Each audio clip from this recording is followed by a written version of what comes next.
पूर्व काल में वही बारह रूप धारण करने वाले थुथुन को से जल से हटाकर इस पृथ्वी के एक ही दांत से जल के ऊपर ऐसे उठा लाए मानो वह कोई कमल का फूल हो। उन्हें भगवान ने नृसिंह धारण करके हिरण के शुभ का वध किया, विप्रचिति आदि अन्य दानवों को मार गिराया। इन्हीं प्रकार भगवान के वामन आदि और भी बहुत से अवतार हैं जिनकी गणना करने में हम असमर्थ हैं। इस समय भगवान ने मथुरा में श्री कृष्ण के रूप में अवतार लिया है। इस तरह भगवान की वह सात्विक मूर्ति ही भिन्न भिन्न अवतार धारण करती है। यह आपके पहले प्रश्न का उत्तर बतलाया गया कि भगवान पूर्ण काम होते हुए भी धर्म आदि की रक्षा के लिए सदा स्वेच्छा से ही अवतीर्ण होते हैं। ब्राह्मण पूर्व काल में त्वष्टा प्रजापति के पुत्र विश्वरूप इंद्र के हाथ से मारे गए थे, इसलिए ब्रह्म हत्या ने इंद्र को घर से धर दबाया। इससे तेज की बड़ी क्षति हुई। इस अन्याय के कारण इंद्र का तेज धर्मराज के शरीर में प्रवेश कर गया, अतः इंद्र निस्तेज हो गए। तदंतर अपने पुत्र के मारे जाने का समाचार सुनकर त्वष्टा प्रजापति को बड़ा क्रोध हुआ। उन्होंने अपने मस्तक से एक जटा उखाड़कर सबको सुनाते हुए बात कही, आज देवताओं सहित तीनों लोक मेरे पराक्रम देखे। वह खोटी बुद्धि वाला ब्रह्मघाती इंद्र भी मेरी शक्ति का साक्षात कर ले, क्योंकि उस दुष्ट ने अपने ब्राह्मणोचित कर्म में लगे हुए मेरे पुत्र का वध किया है। यो कहकर क्रोध से लाल आंखें किए प्रजापति ने वह जटा अग्नि में होम कर दी। फिर तो उस होम कुंड से वृत्त नामक महान असुर प्रकट हुआ, जिसके शरीर से सब और आग की लपटें निकल रही थी। विशाल देह, बड़े बड़े दाढ़े, कटे छटे कोयले के ढेर के भांति शरीर का रंग था। उस महान असुर वृत्तासुर को अपने वध के लिए उत्पन्न देख इंद्र भय से व्याकुल हो उठे। उन्होंने संधि की इच्छा से सप्त ऋषियों को उसके पास भेजा। संपूर्ण भूतों के हित साधन में संलग्न रहने वाले महर्षि बड़े प्रसन्नता के साथ गए और उन्होंने कुछ शर्तों के साथ इंद्र और वृत्तासुर में मित्रता करा दी।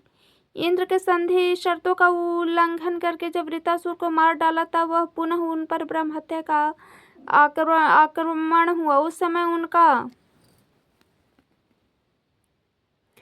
सारी बल नष्ट हो गई। इंद्र के शरीर से निकला हुआ बल वायु देवता में समा गया। तदंतर जब इंद्र ने गौतम का रूप धारण करके उनकी पत्नी अहल्या के सतीत्व का नाश किया, उस समय उनका रूप भी नष्ट हो गया। उनके अंग प्रत्यंग का लावण्य जो बड़ा ही मनोरम था, व्यभिचार दोष से दूषित हो गया। देवराज इंद्र को छोड़कर दोनों अश्विनियों कुमारों के पास चला गया। इस प्रकार इंद्र अपने धर्म, तेज, बल और रूप से वंचित हो गए। यह जानकर दैत्यों ने उन्हें जीतने का उद्योग आरंभ किया। महामुने, तीनों पृथ्वी पर जो अधिक पराक्रमी राजा थे, उन्हीं के कुल में देवराज को जीतने की इच्छा रखने वाले अत्यंत बलशाली दैत्य उत्पन्न हुए। कुछ काल के अनंतर यहाँ पृथ्वी पाप के भारी भार से पीड़ित हो मेरु पर्वत के शिखर पर, जहाँ देवताओं की दिव्य सभा है, गई। वहाँ पहुंचकर उसने जब देवताओं के दानों और दैत्यों को होने वाले अपने खेद का कारण बताया, वह बोली, देवताओं, आपने पूर्व काल में जिन पराक्रमी असुरों का वध किया है, वे सब इस समय मनुष्य लोक में जाकर राजाओं के घर में उत्पन्न हुए हैं। ऐसे दैत्य की अनेक अक्षौहिणी सेनाएं हैं। मैं उनके भार से पीड़ित होकर नीचे की ओर धंसी जाती हूँ। आप लोग ऐसा कोई उपाय करें जिससे मुझे शांति मिले। पक्षी कहते हैं, पृथ्वी के ओर कहने पर संपूर्ण देवता अपने अपने तेज के अंश से पृथ्वी पर अवतार लेने लगे। उनके अवतार के दो ही उद्देश्य थे, प्रजाजनों का उपकार और पृथ्वी के भार का अपहरण।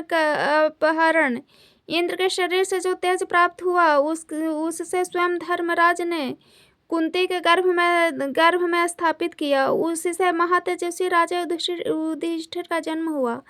फिर वायु देवता ने इंद्र की ही बल को कुंती के उदर में स्थापित किया। उससे भीम उत्पन्न हुए। इंद्र के आधे अंश से अर्जुन का जन्म हुआ।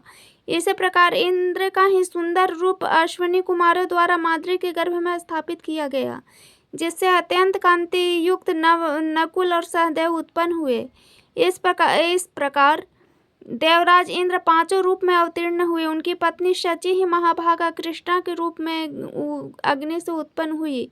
अतः कृष्णा एकमात्र इंद्र की ही पत्नी थी और किसी की नहीं। योगीश्वर भी अनेक शरीर धारण कर लेते हैं, फिर इंद्र तो देवता हैं, उनके 5 शरीर धारण करने लेने में क्या संदेह। इस प्रकार 5 पांडवों की जो एक पत्नी ही उसका रहस्य बतलाया गया।